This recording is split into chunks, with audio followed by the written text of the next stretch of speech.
Stories, I'm a fool for your love.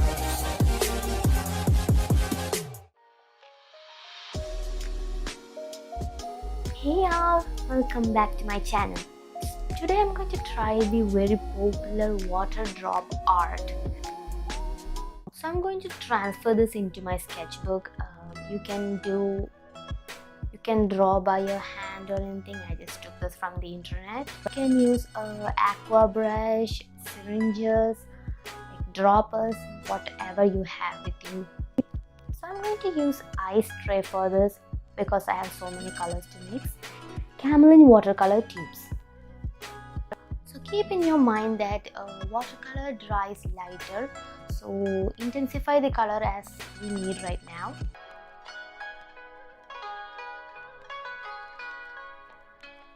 So now sit back and enjoy this close-up montage.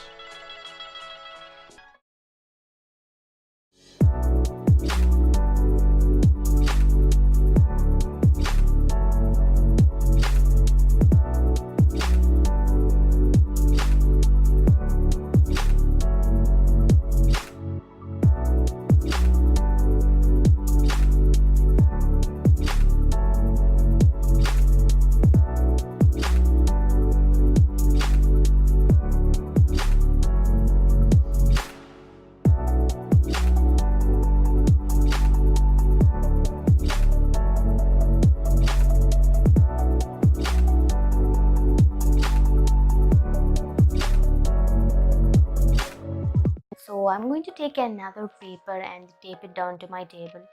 Well, I think this is going to prevent it from curling, maybe.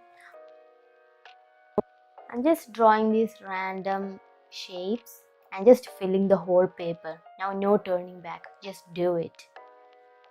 And again, the montage.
So this is how it looks after it have dried, and that's why they don't show the dried part. They only show that amazing satisfying part and not the dried part because it looks so weird. For one thing is watercolor paper and I don't have it. That's the main problem. So hope this video was satisfying and thank you so much for watching. Bye.